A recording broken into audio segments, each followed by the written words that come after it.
Okay, now we're going to get into really the meat of the vision and scope document.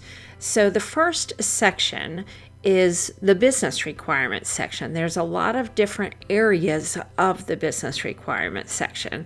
So you'll notice as we go through them in this course that we have different sections that are numbered differently so that you can recognize what is part of the business requirements and then what are part of the next section. So for business requirements, you see that we have the number 1 here, and that there's going to be multiple sections below that.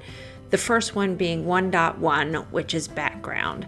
Then we'll have a 1.2, a 1.3, a 1.4, etc. But all of those, because they fall under that 1 dot, are all part of the business requirements section of the vision and scope template.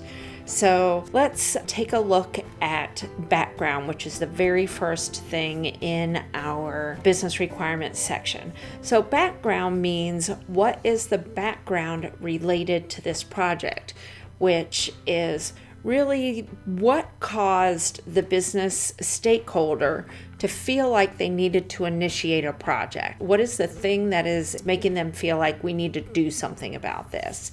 So I've got an example here for you to take a look at. So in our example, the background is currently Acme Inc. does not have a consolidated website for guests to learn about Acme Inc. and sign up as a customer or learn about and order products. Existing customers must access a number of different websites, many of which are not mobile friendly, to order products. Additionally, the corporate marketing team currently manages these different website properties, and we do not have access to a tool that meets our needs, so publishing updates is cumbersome. So what does this say? What is the background telling us? The background is telling us about what the problem is that they're having that caused them to feel like a change was necessary. So the background should include that type of information. For example, let's say you got a background statement that says, currently, Acme Inc. does not have a consolidated website for guests to learn about Acme and sign up as a customer or learn about and order products. And that's all it said. Basically, that first sentence was there and everything else wasn't there. What would that tell you? Is that enough background information to say, what is the problem and why do we feel like we need a change? It doesn't give you enough detail. It basically makes me say, so what? Why is that a problem that we don't have a website where they can learn about the products? So we really need that follow-up statement of the customers have to go to different websites. Most of them are not mobile friendly. That tells you right there that there's a problem. And then also that the team has to manage all of those sites and that they don't really have a tool that does that for them. All of that would be missing if you only had that first sentence.